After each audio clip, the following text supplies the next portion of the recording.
Welcome back, my dearest friends. Welcome back to ever so amazing, sexy turn-based Chronicles, where I'm continuing on with some of the greatest turn-based strategy games of all time. To me, at least, some games that are so good that they're so sexy that you cannot even name them because they're just that good. And this time we're continuing on with Age of Wonders 3 Deluxe Edition, GOG version, and the beautiful scenario called the Mirror Pact. And we are close to the end of it because only one enemy remains. Four sides, two sides are gonna win because specifically my side, the human side, and of course the Baradir, the Buld, which is the dwarvish side. And he is already pushing Liana the Huntress. But Liana the Huntress, we could see him, which is of course the dwarvish, sorry, the elf, high elf Warlord, and we killed the Vontor the Shocking, which was the sorcerer, the goblin sorcerer specifically. So she's alone and she wants some attention, but we're continuing as the Conan line of Aquilonia, and he's getting there. He's, well, in the next turn. We have to only end the turn, to be honest, if I'm not mistaken. We only have to end the turn. What I'm gonna do with you, nothing. I'm actually maybe just gonna continue building roads, build more roads, or maybe not. Who knows? You know what, let's build roads. Let's continue building roads like this. Build a watchtower again here where it was destroyed by the High Elf army. And this is the only issue we are facing at the moment. Two stacks of High Elvish troops moving on with Liana the Huntress, and additional, of course, is always a secondary hero. But the army leader, as you can see, Liana the Huntress, is an evil, evil woman. She does have a lot of casting points, something that we do not even have. We have only 80 now, like only, like just we gained those badges just now. She has the martial arts, which is actually a very nice skill. The unit gains a +5 defense bonus against attacks of opportunity and retaliation. Really amazing. Also the field medic, she can heal each turn the units in her stack, so that's a beautiful thing. Inspire loyalty, raise her projectiles, good stuff for her, but in general we should be very afraid of this woman. But this is what happened for us. Now the Vontor the Shocking main city of Revna, there you go, Revna, is now our vassal. So we can utilize them in we can't actually do anything with it. They're just gonna stand there, build our army, and maybe sometime give us some armies. But this huge chunk of stacks, 4 stacks of 6, I don't think she's gonna dare attack, but she might go for this stack of 6, to be honest, which are primarily humans, well, mixed with, of course, Draconian Elder, tier 2 Draconian Raptors. In general, everybody has tier 3 and tier 4 units except us. All the other sides have tier 4 units already on the battlefield, and tier 3 we don't even have one of those, or at least I think we don't have one of those. But we have just built up something for the dwarves that gives them tier 3 unit, and a tier 3 unit for the Draconians, that is the Draconian Flyer, and the firstborn, the dwarvish firstborn. So we gain those two now, and we can be able to, we are just now building also those specific units for us to start utilizing them. And I think that's all we really have here. Yeah, that 3 basically is, you only need to end the turn and see how this is all gonna go. We are kind of slightly evil. We did not want it to go slightly evil, but you know, shit hits the fan sometimes. It's not something I'd like to choose. I prefer the good thing. But at the moment, you know, I think the DLCs. Remember, I have no DLCs. So the first DLC was the Golden Realms, which adds the halflings and a bunch of other additions to the game. I think it adds the additions of the thing called Empire Quests, which are faction quests or Empire Quests, something like that. And it adds the ability for you, if you have like conquer a few cities, or do good with or be the best good person in the goddamn battlefield, or should I say on the map, you gain a bunch of good units, or you more knowledge or specific new mount or whatever. You gain some specific things if you keep up with that specific appearance or role play with that specific character the way you want. Be very evil, you gain something with that. You know, in general, you get the first metropolis, you gain something out of that. Conquer different types of cities, you get something out of that as a reward. And again, those are cool little additions for you to like maybe be forced upon. Okay, I want to be a good guy, I want to be a bad guy, I want to be the first one to do this, be the first one to do that. And that's a great thing though. So that it's all about who gets those bonuses first, though. It's all about that the person gets that the other person, I think, can't.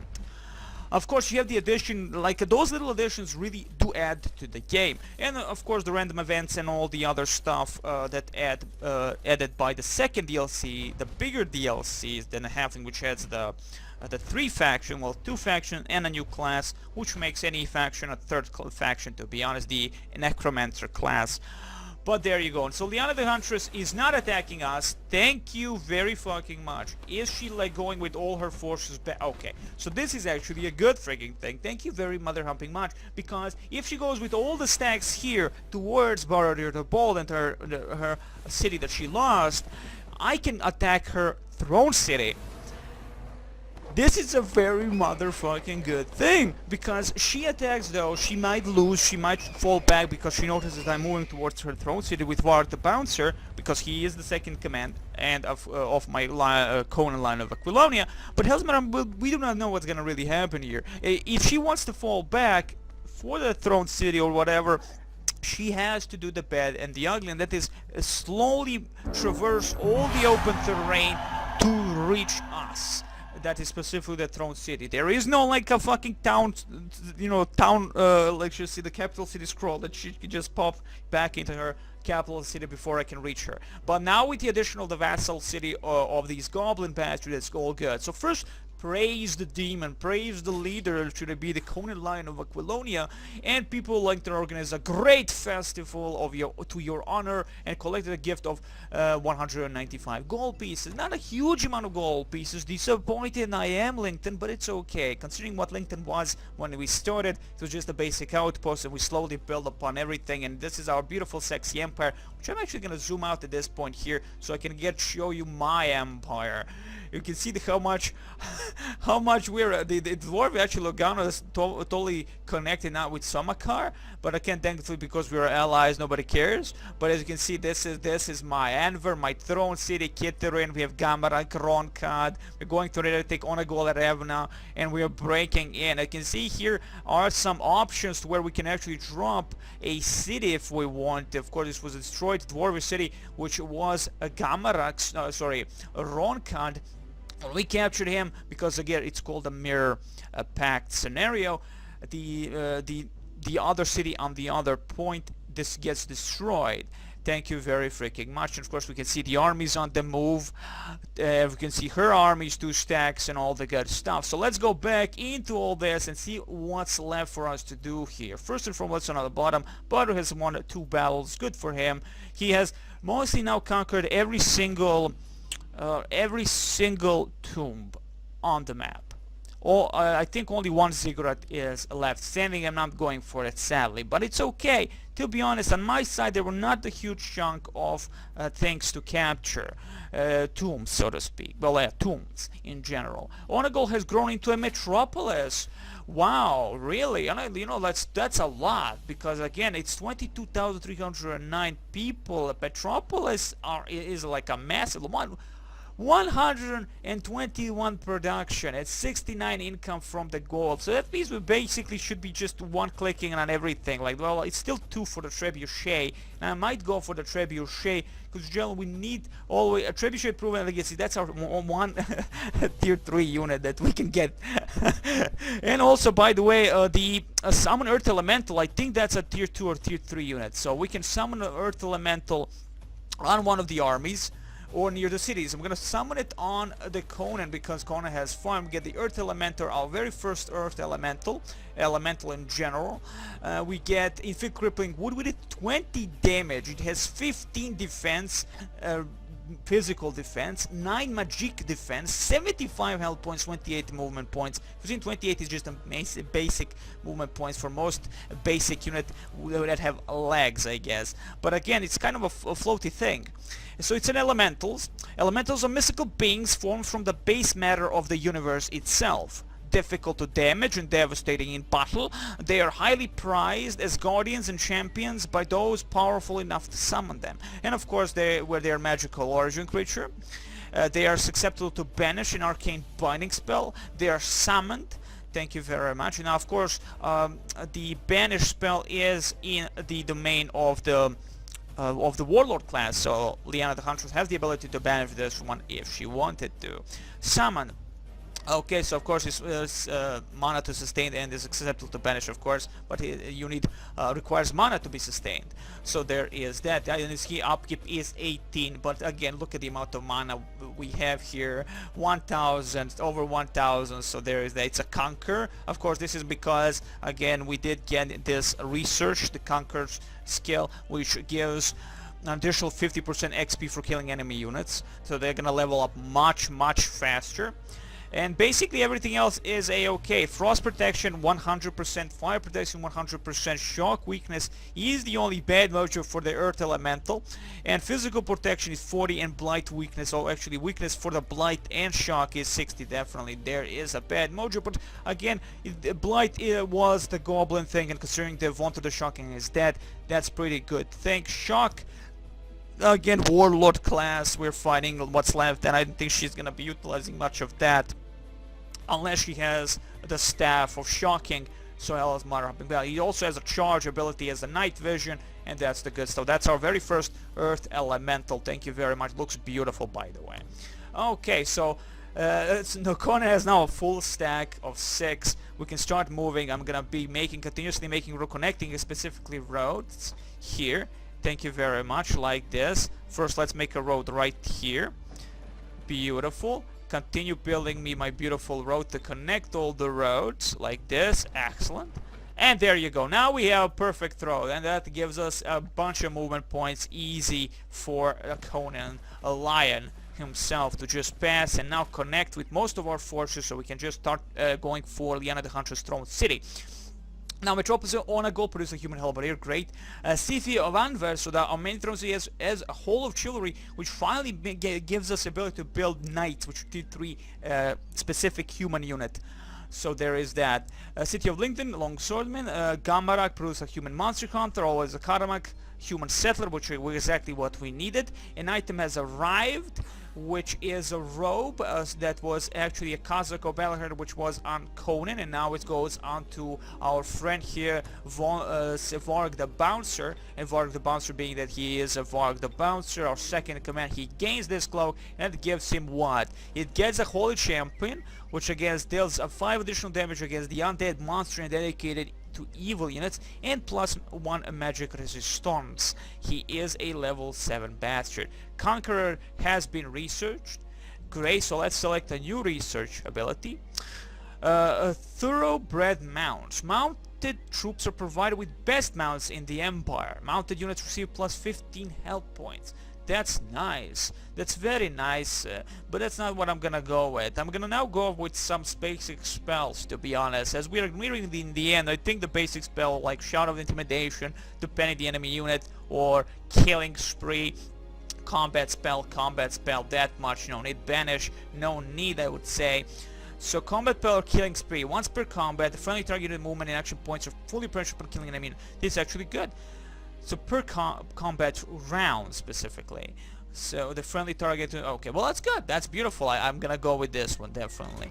Let's research that one. Okay, so now it's time for us to move, and that's gonna be a very beautiful thing, because Varg the Bouncer is on the move as per usual, with a nice amount of units. 2 stacks right here, my friends, 2 stacks right here. So what do we want to say here? We wanted to build the actual trebuchet, because for just in case, as usual, our sieges usually go very badly for us, like usually.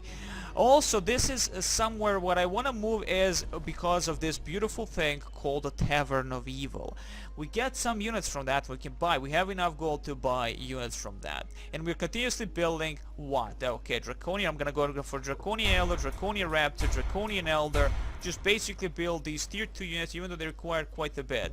And now we have our beautiful thing called the Human Settler, which I'm gonna settle here, right here. I'm gonna make a city, gain a bunch of gold, gain the farm, gain this that is the fire node, which we really don't need. But it's funny now how we can not getting this crystal tree no matter what. We need a lot more for the expansion, that's for sure.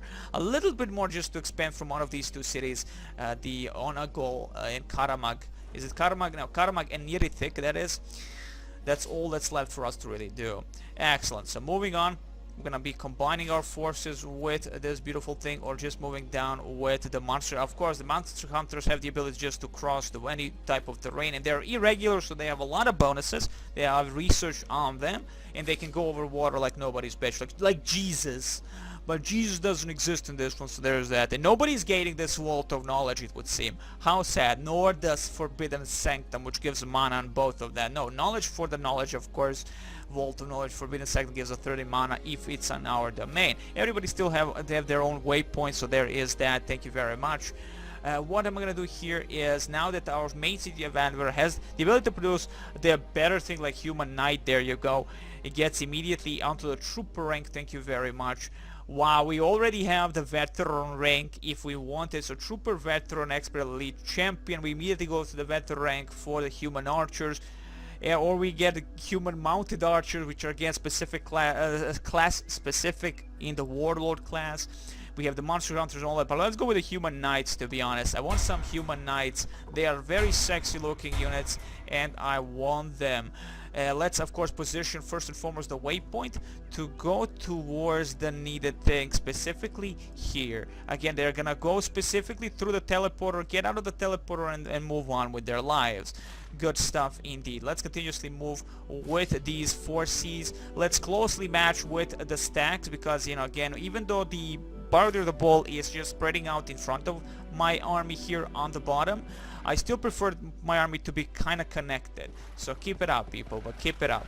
Be close to each other for just in case. I can move you immediately, but most of these units are gonna lag. No, you're gonna be right behind us, this other stack. So let's go towards this beautiful Spring of Life, which is Explorer's Treasure Slot, by the way. Adds 200 population and 50 happiness when located within your domain.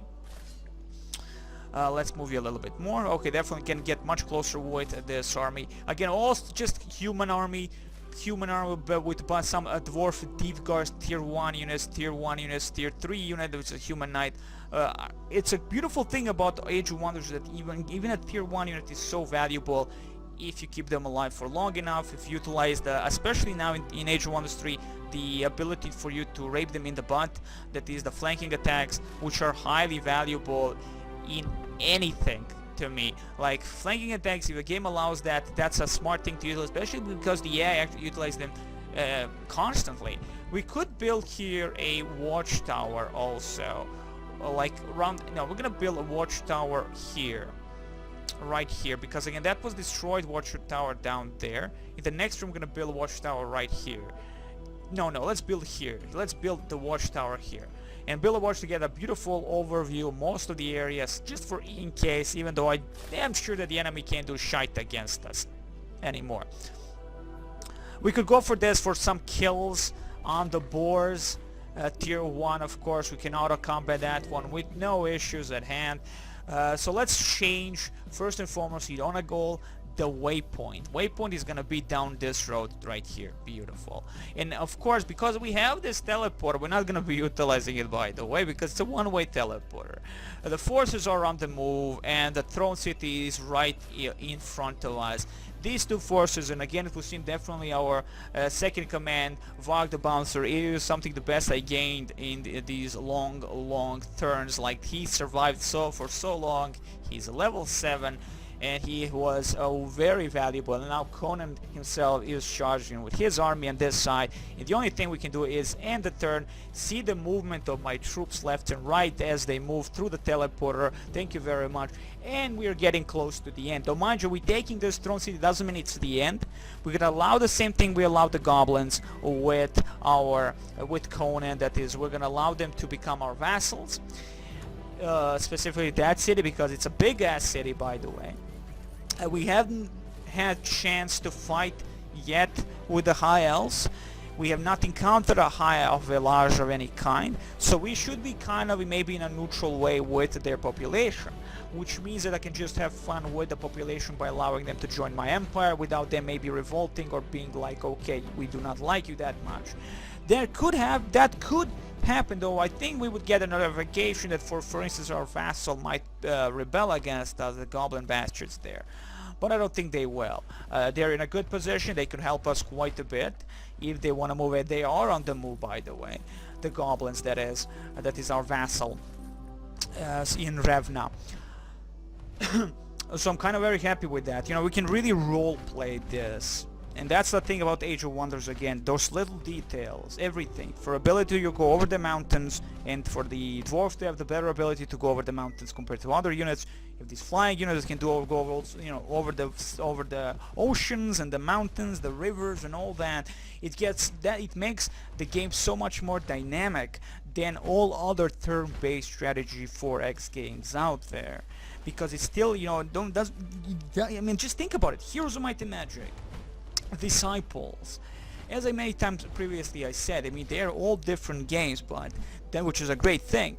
But I love when I have freedom, and in all of these games you're down that specific path, and that's it. You have we see these roads. In Heroes of Might and Magic, they are the thing that you have to go across. You know, they are the linear pathing towards some location. And yet in Age of Wonders, you can just left and right over the mountains. I'm gonna just speed up a little bit here. Over the mountains and far away, or utilize ships across down the river.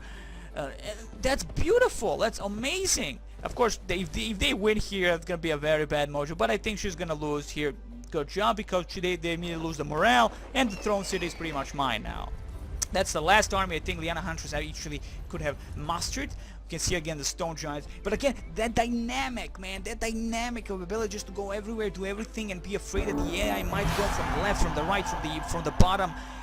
It's a sad fucking thing, because it's an amazing thing. Sad for the enemy and sad for those people that can get scared like little bitches, specifically like me, because the AI is smart enough to try to outflank you, as we have seen, and in battle try to always it has the ability to outflank your unit enough so it can kill it, with specifically outflank it with archers, so that unit specifically looks towards that archer after the attack, and then comes the melee units, attack from your unit from behind, and gets the flanking bonus and kills it.